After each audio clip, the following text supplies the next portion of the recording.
বান্দা যখন ফিরে আসে ভাইয়া, কেউ যখন তওবা করে, ভুল বুঝতে পারে, আবার নতুন করে আল্লাহর কাছে ক্ষমা প্রার্থনা করে, কসম খোদা আল্লাহ তাআলা ভীষণ খুশি হয়। হাদিসে আছে আল্লাহর কোনো বান্দা যখন তওবা করে, আল্লাহ তখন ফেরেশতাদেরকে বলে, আমার ফেরেশতারা 7 আসমান আর জান্নাত সাজিয়ে দাও। ফেরেশতারা জান্নাত সাজায়, আসমান সাজায়। ফেরেশতারা ডেকে বলে, রব্বুল আলামিন কি হলো যে কারণে আসমান সাজাইলেন, জান্নাত সাজাইলেন? রব্বুল আলামিন তখন বলে, আসলাহাল আবদু মাওলাহু, এক ভেগে যাওয়া গোলাম আজকে তার মনিবের সাথে সম্পর্ক ঠিক করে ফেলছে। আল্লাহ বলে, আমার এক গোলাম আমার থেকে ভাইগে গেছিল রে, অনেক দিন ওই আমারে সেজদা দেয় নাই, আজকে দিছে। অনেক দিন সে আমারে ডাকে নাই, আমি খুব কষ্ট পাচ্ছিলাম। আমার বান্দা আমার হাতে গড়া, আমার দেওয়া নাক, চোখ, কান, আমার দেওয়া জবান, আমার দেওয়া জিহ্বা, আমার গড়া বান্দা আমারে ভুলে আমার থেকে ছুটে গেছে। আজ আমার সেই ভেগে যাওয়া বান্দা আমার কাছে ফিরে আসছে। লাল্লাহু আশাদ্দু ফারাহান বিতাওবাতি আবদি, নবী সাল্লাল্লাহু আলাইহি ওয়াসাল্লাম বলেন, আল্লাহ তাআলা ভীষণ খুশি হয় বান্দা যখন তওবা করে। এজন্য যুবক ফিরে আসো, নওজোয়ান ফিরে আসো, নিজের ক্ষতি করো না। আমি প্রত্যেক দিন বলি ভাইয়া, তুমি মরে গেলে হ্যাঁ পৃথিবীর কিচ্ছু আসবে, এই বন্ধুরা ধোকা ধোকা। একটা ফোলা ফাইন, তুমি মরলে খানা বন্ধ করতে না, কসম খোদা তুমি লিখা নাও। তোমার একটা ফ্রেন্ড এক লগে যদি বইয়ে বইয়ে বিড়ি খায়, তোমার লগে গাঞ্জা খায়, ফুটটা খায়, বাবা খায়, মদখোর, গাঁজাখোর, একসাথে বইয়া উলঙ্গ ছবি দেখো, ওই জানোয়াররে জিজ্ঞেস করো বলে, আমি মরলে আমার ঠ্যাংটা ভাঙলে তুই একবেলা খানা বন্ধ রাখবি না। কথা বুঝেন নাই? ধোকা ধোকা, এগুলো ধোকা। ওরা কেউ থামবে না। আরে আপন বাপ মরলে যেই সন্তানরা দিনের বেলা দাফন কাফন করছে, তারা কি সেই সন্তানরা, আপন সন্তানরা রাতের বেলা ভাত খায় না? কথা বলেন না কেন? পাশের ঘর থেকে খানা রান্দাইয়ে আরো বেশি খায়, আরো একটু গোস্ত লাও, যেই কান্দাটা তুমি কাঁদছো আজগা। কি ভাইয়া? তাইলে আপন বাপ, তারপরেও তো সন্তান খানা খাইতেছে, তোমার লেগে কাঁদবে কে? এর জন্য পৃথিবী আমাদের কারো জন্য থামবে না ভাইয়া, থামবে না। সামনের গাড়ি অ্যাক্সিডেন্ট করে, পেছনের গাড়ি অপেক্ষা করে না, পাশ কাইটা কাইটা চলে যায়। জ্যাম বাজ্যা গেলে আরো শিক্ষার শুরু করে, আরে লোক মরে গেছে, আরে মরলে মরুক বেটা, রাস্তা ক্লিয়ার করতে কও। ঠিক কিনা বলেন না কেন? ধরে বেটা বেটা কেডা মরছে না মরছে বেটা, এর লেগে বুঝি মানুষের রাস্তা আটকায় রাখবে, মানে এই যুক্তি দেখা। তাহলে কেডা মরছে না মরছে মানে তোর মতো এক মানুষ মরছে। ঠিক কিনা বলেন না? তোর মতো এক সুস্থ সবল মানুষ মরছে বেটা, যে একটু আগে হাত নাড়তো, পা নাড়তো, সেই মানুষটা এখন রক্তে ভাসতেছে বেটা। পাত্তাও নাই, কিসের সময় কাম, কার হাতে সময়? সবাই মেশিনের মতো, যন্ত্রের মতো দৌড়াইতেছে। রাস্তায় দেখেন না সিএনজি, অটো কি করে সবাই, কারো হাতে সময় নেই। ঠিক কিনা বলেন? কে কাকে ঠেলিয়া যাবে, কারো হাতে সময় নেই, কে কার জন্য থামবে। এই জন্য তুমি নষ্ট হয়ে গেলে বন্ধু, কেউ তোমারে ফিরাবার নাই। তোমার জন্য ভাববে কেউ, ডাকবে কেউ, কাঁদবে কেউ নাই। আরে আপন মা বাপের তো খবর নাই এখন। আপন বাপ সাইয়া রইছে, দেখে তার ফুতে আজকে 6 বছর 9 বছর এক ওয়াক্ত নামাজ পড়ে না, এবড়া বয়ে বয়ে বিড়ি খায়, বন খায়, চা দিয়া ভিজাইয়া খায়। এবারটার মাইছ না সেইটার নামাজটা পড়লে পড়ছে, না পড়লে রাতের ব্যাপার। বাবুরে টেহা দনে দিছে, টাকা দিলে খালাস। যদি সুতে টাকা দেয় বাপের কোনো অসন্তুষ্টি নেই, আর যদি টাকা না দেয় এবড়ার গজবে আল্লাহর আরশ কাঁপে। ফুতের উপরে লানত দিতে দিতে, অভিশাপ দিতে দিতে শেষ। কারণ টাকা দেয় না, টাকা দেয় না, পুরা গ্রাম হাইটা হাইটা তখন মানুষের কাছে বদনাম। এই ফোলাগারে মানুষ করছি আমি, এই ফোলার লাগিয়া জীবন যৌবন শেষ করছি, 12 লাখ টাকা সুদে লইয়া তারে আমি নিজে বিদেশ পাঠাইছি। কত বড় নেয়ামতের কথা। বেশরম মানুষ সুদে টাকা লইয়া আবার মানুষের দ্বারে কও এত বড় হারাম কইরে আবার কইতেছ, হ্যাঁ 12 লাখ টাকা দিয়ে ফোলা বিদেশ ফাড়াইছি আমি, কিস্তি লইছি আমি, সুদে লইছি আমি, আর অন ফোলাগা একটা টাকা দেয় না। তার মানে সম্পর্কটা হয়ে গেছে এখন টাকা পয়সার ভিত্তিতে। আখেরাত কোথায়? আখেরাত কোথায়? আমার মা বলছিলেন, আজীবন আমার আব্বা বলতেন, আলহামদুলিল্লাহ আমার আব্বা, আমরা 5 ভাই মাদ্রাসায় পড়ছি, 5 ভাই আলেম হয়েছে। আব্বা আজীবন বলতেন, আমার স্বপ্ন আমার ছেলেরা 5 জন আলেম হবে, আমার কবরের পাশে চারদিকে আমার ছেলেরাই দাঁড়াবে। এই বছর আমরা ঈদের 2 দিন পরে বাবার কবরের সামনে মসজিদে গ্রামে মাহফিল করছি। আমি বয়ান করছি, আমার বড় ভাই বয়ান করছে, আমার ছোট ভাই বয়ান করছে, আমার আব্বার আমরা 5 ভাই 3 বোন, আমাদের ছেলে মেয়ে মিলে আর আমার মা বাইচা আছে, আমরা মোট 45 জন। আমার বাবার বংশ, মা সহ, মা ছাড়া 44 জন, মা একজন 45 জন, একের গুণা 45 জন, 45 আলহামদুলিল্লাহ। একেবারে 45 জনের ছোট বাচ্চাটাও, একবারে 2.5 বছরের বাচ্চাটাও আলহামদুলিল্লাহ আল্লাহর নাম বলতে পারে। 2.5 বছরের মেয়েটাও ওই মজলিসে গেছে, আমাদের সবচেয়ে ছোট, সেও মাথায় হিজাব ছিল, আল্লাহর নাম রাখছে। দাদা ভাইয়ার কবরে দাঁড়াইছে, নানার কবরে দাঁড়াইছে। এই জন্য বললাম মা বাপদেরকে অনুরোধ করি সন্তানের প্রতি কদর করেন, সবাই মিলে ফিকির করেন, দেখেন আয়াতের তর্জমাটা শুনেন, তাইলেই কথা শেষ। আল্লাহ তাআলা বলেন 25 নম্বর পারা কোরআনুল কারীমের 43 নম্বর সূরাটার এই সূরার 7টা আয়াত, ব্যাখ্যা লাগবে না, শুধু তর্জমা শুনেন তাইলেই বুঝবেন। আল্লাহ বলেন 74 নম্বর আয়াত থেকে পড়ছি, ইন্নাল মুজরিমিনা ফি আযাবি জাহান্নামা খালিদুন। আল্লাহ তাআলা বলে নিশ্চয়ই পাপীরা জাহান্নামের আযাবে চিরস্থায়ী থাকবে। ইন্নাল মুজরিমিনা ফি আযাবি জাহান্নামা খালিদুন, নিশ্চয়ই পাপীরা জাহান্নামের আযাবে চিরস্থায়ী থাকবে। কতদিন? এবার আল্লাহ আবার ব্যাখ্যা করে বলে, বান্দা বুঝেছো? লা ইউফাত্তারু আনহুম, 1 সেকেন্ডের জন্য বিরতি দেওয়া হবে না। জাহান্নামী চিৎকার করে বলবে, মাওলা আমারে মৃত্যু দিয়ে দেন। আল্লাহ বলবে না। জাহান্নামী বলবে, আল্লাহ একটু সময়ের বিরতি দেন, 10টা মিনিটের বিরতি দেন মাওলা।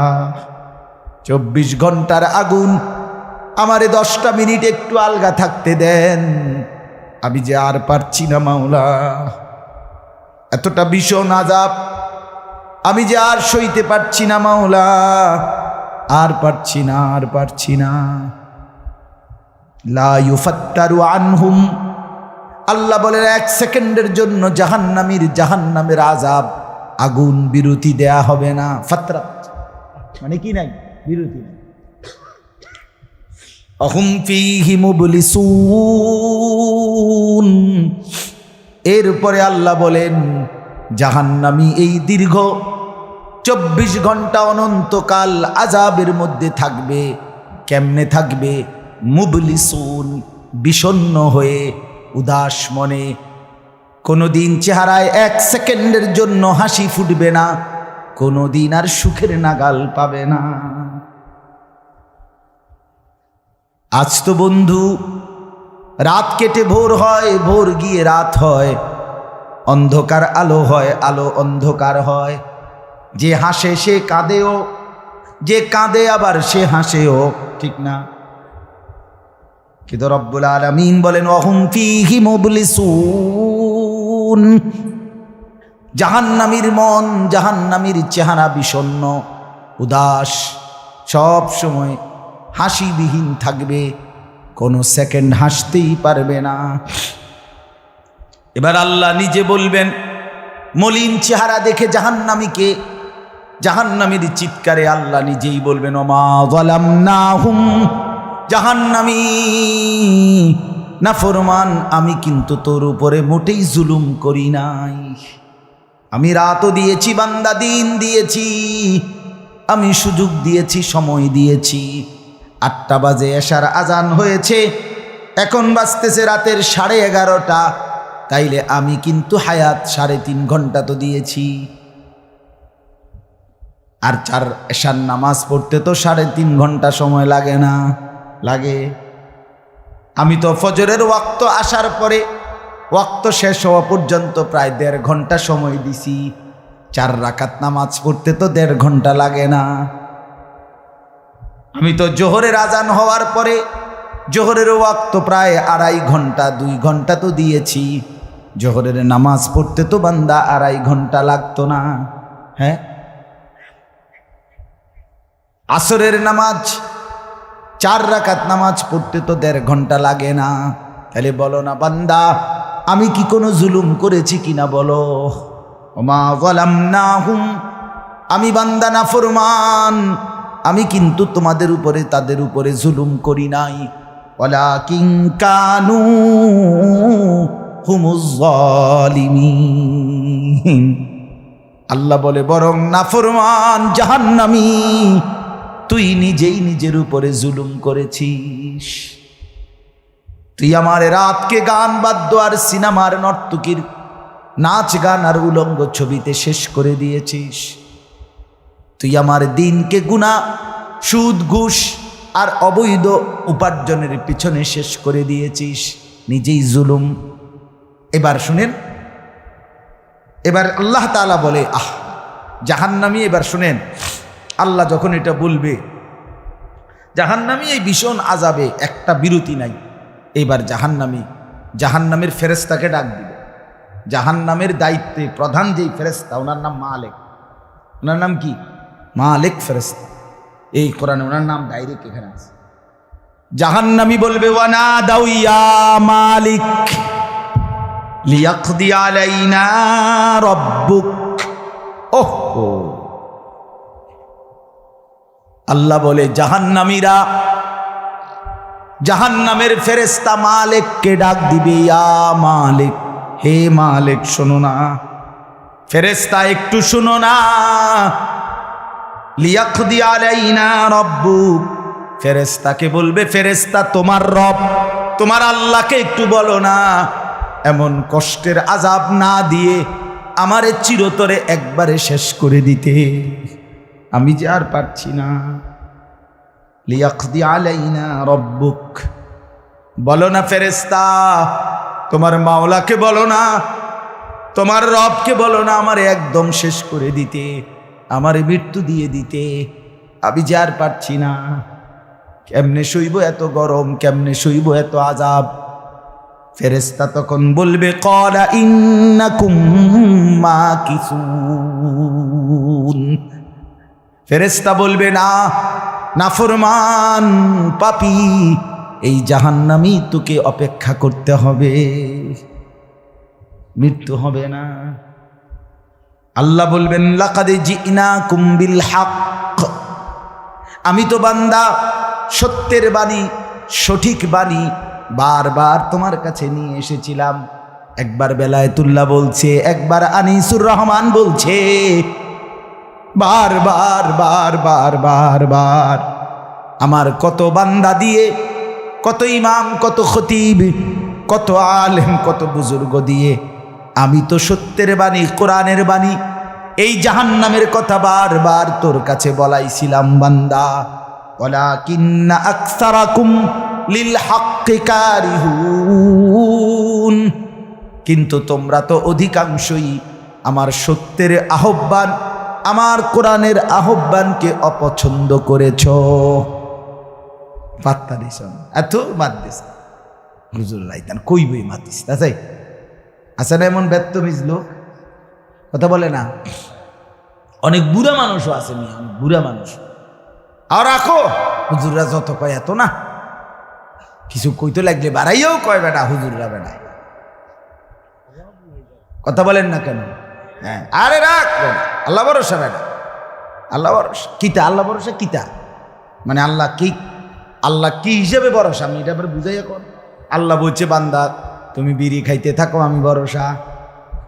হ্যাঁ, এমনি আল্লাহ কইছে নাকি? তুমি টেলিভিশনে নাচ গান প্রত্যেক দিন বিকালে নর্তকী দেখো আমি ভরসা, এটা নিয়ে আল্লাহ কইছে। তো আপনি কিতা কইলেন কি আল্লাহ ভরসা কিতা, কি বুঝাইতে চাইলেন? হ্যাঁ, আল্লাহ ভরসা মানে কি? মানে আপনি গুনার উপরে মৃত্যু পর্যন্ত টিকে থাকবেন আর আল্লাহ ভরসা, এটাই না? নবী সাল্লাল্লাহু আলাইহি সাল্লাম সুপারিশ করবেন মানে কি?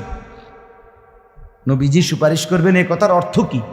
এই কথার অর্থ এই যে উম্মত তুমি বিড়ি সিগারেট মদ জুয়া চুরি ডাকাতি জিনা ব্যভিচার নাচ গান সুদ ঘুষ তোমার যে দুর্শল্যে কুলায় মৃত্যু পর্যন্ত শেষ মুহূর্ত পর্যন্ত তুমি করতে থাকো, আমি সুপারিশ করে করে তোমার বেহেশতে দিন, এই তো অর্থ না? তো কি তা আপনি বলেন আমারে কি আসলে কি? আরে মুসলমান খুব বেশি খামখেয়ালি, খুব বেশি খামখেয়ালি। এবার দেখেন একটা শক্ত কথা আল্লাহ বলছে, আম আবরামু আমরান ফাইন্না মুবরিমুন। আল্লাহ বলে জালেমরা পাপীরা তোরা আমার আযাব থেকে বাঁচবার কোনো ব্যবস্থা করেছো কিনা তোমরা ঠিক করো। ফাইন্না মুবরিমুন, আমি তোমাগরে কেমনে ধরবো শাস্তি দেব কি কি এগুলো আমি আল্লাহ আমারগুলো ঠিক করে ফেলেছি। যে আম আবরামু আমরান, তারা কি কোনো ব্যবস্থা করেছে কিনা জিজ্ঞেস করেন। ফাইন্না মুবরিমুন, আমার ব্যবস্থা আমি করে রাখছি। বুঝেন নাই কথাটা? আল্লাহ বলেন আমার শাস্তি দেব কি কি, আমার আযাব দেব কি কি আমি সব ঠিক করে রাখছি জাহান্নামে। তুমি বান্দা বাঁচবা কেমনে তোমারটা তুমি ঠিক করছো কিনা বলো। এবার শেষ আয়াত, আম ইয়াহসাবুনা আন্না লা নাসমাউ সিররাহুম ওয়া নাজওয়াহুম। আল্লাহ বলে নাফরমান পাপীরা জালেমরা দুশমনরা মনে করে আমি তাদের গোপন কথা অন্ধকারের গোপন পরামর্শ একেবারে চুপচাপ নিরিবিলি কথাগুলো আমি শুনতে পাই না। কারণ ইয়ারফোন লাগাই রাখছে না, শুনবো কেন? মা কানের মধ্যে দুইটা বল্টু লাগাইলে তার আল্লাহ শুনে না, কথা কয় না। হ্যাঁ, আল্লাহ জিজ্ঞেস করছে তুমি এই ভাবছো না তুমি যে কানের মধ্যে গান শুনবার টাইমে ইয়ারফোনের বল্টু লাগাইয়া রাখো, তুমি মনে করছো না ফরমান মাইনসে না শুনে না, তো মাইনসে যখন শুনে না আমিও শুনি না নাকি? জবাব দেন, ওই যুবক বলো না মিয়া। মাটির নিচে কিংবা অন্ধকারে অথবা একাকী কোনো গোপন জায়গায় তুমি যেই অসভ্যতা করছো, যেই ভিন নারীর সাথে কথা বলছো, বন্ধুদের অসভ্য আড্ডা দিচ্ছ, তুমি মনে করছো গ্রামের কেউ দেখে না, গ্রামের কেউ জানে না। আল্লাহ বলে তাহলে তুমি কি এই ভেবেছ যে আমি আল্লাহও জানি না? বালা, হ্যাঁ আল্লাহ বলেন আমি জানি, আমি শুনি, আমি দেখি। আর অরসুলুনা লাদাইহিম ইয়াকতুবুন, আমার পক্ষ থেকে মনোনীত ফেরেশতা ডান কাঁধে বাম কাঁধে তারা কিন্তু সাথে সাথে 24 ঘন্টা ইয়াকতুবুন লিখতেছে লিখতেছে লিখতেছে লিখতেছে কি না বলেন? ডান কাদের আর বাম কাদের ফেরেশতাকে তুমি তোমার থেকে আড়াল করবা কেমনে? বলেন না কেন? কেমনে আড়াল করবেন? সুযোগ আছে কারো? আল্লাহ আমাদেরকে বুঝ দান করে। অতএব বাপ, জাহান্নামীর আত্মচিৎকার শুনলেন আপনি, জাহান্নামী আল্লাহকে ডাকবে, জাহান্নামী ফেরেশতাকে ডাকবে, জাহান্নামী একটু আযাবের হালকা করতে চাইবে, জাহান্নামী মৃত্যু কামনা করবে, জাহান্নামী কতভাবে যে বাঁচতে চাইবে, কিন্তু কসম আল্লাহ বাঁচতে পারবে না। এজন্য দয়া করে রাত গভীরে মেহেরবানি করে চলেন প্রত্যেকে ইনশাআল্লাহ। সিদ্ধান্ত নিন শেষ পর্যন্ত। যে কয়জন যুবক টিকে রইলা, বসে রইলা, ভাইয়া তোমাদের কাছে অনুরোধ, আজকের থেকেই বদলাও ভাইয়া। আগামী দিনে মুসলমানের জন্য, ইসলামের জন্য খুব বেশি যুবকের দরকার। তোমরা তখন কি হবে? এজন্য আল্লাহকে নারাজ না করো, আল্লাহকে নারাজ না করো। দয়া করে ফিরতে চাই, আমরা ফেরাইতে চাই, নিয়ত করি ইনশাআল্লাহ। ঠিক আছে না? ইনশাআল্লাহ নতুন করে ভাবো, সবাই একসাথে ভাবা পারবা না। যেই যুবকদের ফিকির আছে, বুঝ আছে, দিমাগ আছে, তুমি নামাজ পড়ো, ইনশাআল্লাহ ভালো হবে। তুমি মোবাইল প্রয়োজনে ব্যবহার করো, যার যেটুকু প্রয়োজন এটুকুই দেবো। শুধু শুধু নারীর ছবি, নাচ গান, অস্থির দৃশ্য কোনো দরকার নাই। আর হিম্মত করে নামাজ, মরি বাসি, এত বেজ্জুতি কথা শোনার চাইতে, এত কষ্টের চাইতে, পরকালের অশান্তির চাইতে নামাজ পড়বো আমরা। দেখবেন ছেলেরা তোমরাও হিম্মত করে শুরু করলে 5 ওয়াক্ত নামাজ ওষুধের মতোই মনে করো না, বিষ ওষুধ, তিতা ওষুধের মতো। দেখবা একটা মাস যদি কেউ একটু জন্মা যে মরি বাসি নামাজ পড়মুই, কসম একসময় এটা মজাদার হয়ে যায়। হ্যাঁ, সেজদা দিলে খুব মজা হয়। সেজদা দিলে বান্দা আল্লাহ পিঠে মাথায় আদর করে হাত বুলায় দেয়, খুব আদর করে। আল্লাহ পাক খুশি হয়, বান্দাকে কোলে তুলে নেয়, আদর করে। এই জন্য আমরা দয়া করে ইনশাআল্লাহ নামাজ পড়ি। পর্দার আড়ালের মা বোন যারা আছেন, মা আপনি যদি বেপর্দা হন, আপনিও শেষ হইলেন, এলাকার ছেলেগুলোকেও নষ্ট করলেন। একজন বেপর্দা নারী শুধু নিজে গুনাহগার না, সে অসংখ্য মানুষকে পাপে অংশগ্রহণ করায়। এই জন্য একজন বেপর্দা নারী সে সরাসরি জাহান্নামের ফেরিওয়ালা। সে কিসের ফেরিওয়ালা? জাহান্নামের ফেরিওয়ালা। সে জাহান্নামের ফেরিওয়ালা, আগুনের ফেরিওয়ালা। কারণ সে তো তার রূপ যৌবন দেখাইতেছে, ফেরিওয়ালার মতো পিছনে পিছনে ডাকতেছে অসংখ্য যুবককে, দেখো আমাকে, বরবাদ করো নিজেকে, বরবাদ করো নিজের চরিত্র, বরবাদ করো নিজের কবর, বরবাদ করো নিজের আখেরাত। তাহলে সে গুনাহের ফেরিওয়ালা, সে জাহান্নামের ফেরিওয়ালা, সে অসভ্যতার ফেরিওয়ালা। এই জন্য একটি সমাজের মধ্যে সবচেয়ে নিকৃষ্ট বেপর্দা নারী, বেপর্দা নারী। আল্লাহ তাআলা আমাদের মা বোনদেরকেও হেফাজত করে। আজকের মাহফিল যে যুবকরা সাজাইছে, আল্লাহ তাআলা সমস্ত নওজোয়ানদেরকে কবুল করে। বাস্তবতা হইল আসলে 4-5 মাস, মেন শীত সিজন 4 মাস, 5 মাস। এখন 5 মাসে যদি 30 দিন করে হয়, তাহলে হইল 150 দিন। যদি প্রতিদিন 2টা করে মাহফিল দিতে হয়, দেওয়া যায়, তাহলে 300 মাহফিল মনে করে। এখন মাহফিলের কাগজ আমার গাড়িতে এখনো আছে, মনে মনে কমপক্ষে 1,500-2 হাজার এটি আমরা ফরিয়া রয়েছে কাগজ, এরকম ব্যাগ ভরা এতটি কাগজ। আমি কি করতে পারি?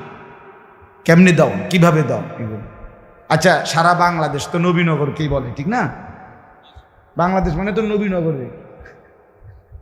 আপনি বলেন সারা দেশ থেকে এই মাহফিল নিয়ে কাবজাব, কত মানুষের আবেদন, অনুরোধ, কাকুতি মিনতি। এরপরও আমাদের এই মুফতি বেলায়েতুল্লাহ সাহেব এবং আমাদের এই নবীনগর এসআর মসজিদের ইমাম মকবুল ভাই, মৌলানা মকবুল সাহেব, এরা সবচেয়ে বেশি মাহফিলেই, কম না আলহামদুলিল্লাহ। আমি চেষ্টা করছি, ওনাদেরকে অনেকগুলো মাহফিল দিচ্ছি, আরও দেওয়ার ফিকির আছে, কিন্তু আসলে সময় একদমই অল্প। মূলত খুব বেশি ডেট নাই, কুলাম যায় না, এই জন্য এই সময় দিতে হয়েছে। ওই ভাই ইমাম সাহেব অনেক অনুরোধ করছে, আমারও মনে আছে, ওখানে বারবার বেশি অনুরোধ করছে। এই জন্য যাক, আল্লাহর দয়া আশা হয়েছে। আমিও আপনাদের জন্য দোয়া করি, আপনারাও আমার জন্য দোয়া করবেন। আল্লাহ তাআলা আমাদের সবাইকে মিলে মিশে দ্বীনের কাজে অংশগ্রহণ করার তৌফিক দান করেন। আমিন। দোয়া করুন, আল্লাহ কবুল করেন।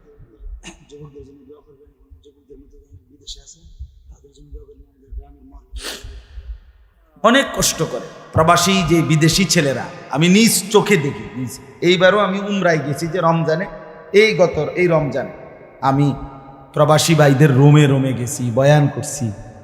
12 জন, 14 জন, 16 জন, 20 জনের রুমে হালাকা। এবার বেলায় ওই যে হালাকা কাকিয়া, ওখানে গিয়েও বয়ান করছি। এবার এই আমগো প্রবাসী বাংলাদেশি ভাই, আর এই অনেক কষ্ট করে 12 ঘন্টা 14 ঘন্টা ডিউটি করে। হ্যাঁ, এরপরে আপনার এই ছোট্ট একটা রুমের মধ্যে 14 জন 16 জন একসাথে ঘুমায়, নিজেরা রান্না করে খায়, নিজেরা। ঠিক আছে, কথা হবে ইনশাআল্লাহ। হ্যাঁ, এই জন্য এরা অনেক কষ্ট করে। এই কসবার এক ছেলে, আমি এক মাস এবার আমার এইবার রমজানে জড়ায় ধরা আমার কানছে অনেকক্ষণ, বিদেশ মক্কায়। ছেলেটা আমারে বলতেছে, হুজুর আমি 8 বছরে আজকে বিদেশ করি, এই 8 বছরে কোনোদিন এই বিদেশে একজন ভালো ডাক্তার কোনো শরীরে কোনো রোগ সুখের জন্য দেখাইনি। কয়েকজন ডাক্তার যদি দেখাই তাহলে হেরার যে ওষুধ টষুধ দিবে আমার 15-20 হাজার টাকা চলে যাবে খরচ। কয় তাইলে আমি বাড়ির টাকাটা পাঠামু কেমন? কয় এই জন্য ব্যথা বেদনার একটা ট্যাবলেট খাইয়া পইরা থাকি হুজুর, আর এই কলজার মধ্যে জমাইয়া টাকাগুলো সব বাড়িতে পাঠায়। ছেলেটা আমারে খুব কাঁদছে, আমার পোলাটার কথা মনে হয়। সে আমারে বলছে, হুজুর আমি আজকে 8 বছরে কসম আল্লাহ, কয় এই মক্কায় বলতেছি, কয় সুখ নিজের আনন্দ বলতে কি জিনিস আমি আজকে 8 বছরে কোনোদিন দেখিনি। সবটা দিয়ে দিছি পরিবারের জন্য, মানে বাড়িতে, শুধু কোনো রকম মানবেতর কোনো রকম মানে কোনো রকম জিন্দিগিটা কাটাই, বিদেশে পড়ে আসি আমি। কিন্তু এরপরে বাবা এতটা কষ্টের টাকা পাঠাবার পরে যেই স্ত্রী, যেই বিবি বাজারে বাজারে ঘুরে, বেপর্দা ঘুরে, মোবাইলে সারা দিন রাত পড়ে থাকে, স্বামীর পবিত্র আমানত, নিজের ইজ্জত, নিজের সতীত্ব নষ্ট করে, পরকিয়া, ভিন কোনো পুরুষের সাথে অবৈধ কোনো সম্পর্ক করে, তার মতো অসভ্য, নির্লজ্জা, বেহায়া, অসভ্য নারী আল্লাহর জমিন আর কেউ হইতে পারে না। তোর জন্য বেটি, তোর ছেলেটার জন্য, বাচ্চাগুলোর জন্য এই ছেলেটা, এই পুরুষটা আজকে 6টা বছর, 8টা বছর, 12টা বছর বেটা বিদেশের জমিনে পড়ে আছে, আর বিনিময়ে তুই নিজের জিন্দিগি নষ্ট করে দিলা, স্বামীর পবিত্র আমানত নষ্ট করে দিলা তুমি। এই জন্য দয়া করে, আমার কথাটা যদি একটু শক্ত হয় মাফ করে দিয়েন আমার, কিন্তু প্রবাসীর বিবিদেরকেও বলি, বোন দয়া করে নিজের ইজ্জত, আব্রু, সতীত্ব, নিজের চরিত্রের হেফাজত কষ্ট করে হলেও, আপনার জন্য স্বামী বেচারা কষ্ট করে, আপনিও তার জন্য কষ্ট করেন, মিলেমিশে সবর করিলে, চরিত্রের হেফাজত করিলে একদিন দুইজনই জান্নাতি হবে। ছেলেরা যারা তোমাদের বাপ বিদেশ, তোমরাও ভাইয়া একটাবার দেখে আইসো কি কষ্ট করে। এই জন্য দয়া করে কষ্টের এই রক্ত পানি করা টাকা শুধু শুধু মোবাইল টিপ্পা, উলঙ্গ ছবি দেখা, নর্তকীর নাচ গান দেখে ভাইয়া নষ্ট করো না। এত বড় জুলুম বাপের উপরে কইরো না, আল্লাহ সইবেন। এত বড় জুলুম কইরো না, একদিন তুমি কষ্ট পাইবে, একদিন তোমার উপরে এই মুসিবত আসবে। আল্লাহ আমাদের ছেলেদেরকেও হেফাজত করেন। মসজিদের কাজ আমি নিজেও দেখছি, আলহামদুলিল্লাহ মসজিদের কাজ চলতেছে। দয়া করে সবাই মিলে মসজিদের দিল খুলে দান করবেন। মনে রাখবেন হাদিসের মধ্যে আছে, আল্লাহ নবী সাল্লাল্লাহু আলাইহি সাল্লাম বলছেন, ইসরাফিল যখন ফু দিবে কিয়ামতের দিন সব কিছু ধ্বংস হবে, হবে কি না? কথা বলেন না। ইল্লাল মাসাজিদ, নবীজি বলছে মসজিদ ব্যতীত। ইসরাফিল ফু দিলে আসমান, জমিন, চন্দ্র, সূর্য, ঘর বাড়ি, দালান, বিল্ডিং, পাহাড়, নদী সব চুরমার হয়ে যাবে, মসজিদ ভাঙবে না। বোতলে মসজিদ কি হবে? ইয়াদম্মু বা'দুহা মা বা'দ, এক মসজিদ আর এক মসজিদের সাথে লাগবে, মিশবে আর কি। মিশা সব মসজিদ কাবা ঘরের সাথে মিলবে, একসাথে আল্লাহর ঘর কাবা সহ একসাথে সবগুলো জান্নাতে চলে যাবে। এরপরে এই জন্য মসজিদের দান যে করলেন, আপনি মসজিদে টাকা পয়সা দান করলেন, যে এই মসজিদটা আপনি বেহেশতে গিয়ে দেখবেন, আর এই যে আমরা গ্রামের মসজিদ, বুঝেন না? এই জন্য মসজিদের দান শেষ হয় না, মসজিদের দান কি হয় না, শেষ হবে না। আপনি দিয়ে যাবেন, এ আগে দিছেন আবার দিবেন, সামনেও দিবেন, ঠিক আছে ইনশাআল্লাহ। সবাই সহযোগিতা করেন। ভবিষ্যতেও ছেলেরা তোমরা নিজেদের এই মাহফিল আন্তরিকতার সাথে মিলেমিশে চালু রাখো, চেষ্টা করবা। আমরাও যদি কখনো আবার সুযোগ পাই আসার চেষ্টা করব। আরও ওলামায়ে কেরাম বেলায়েত ভাইয়ের সাথে কথা বললে ফিকির করে দেবে ইনশাআল্লাহ, চেষ্টা করে দেবে। আল্লাহ তাআলা সবাইকে কবুল করে। আলহামদুলিল্লাহ।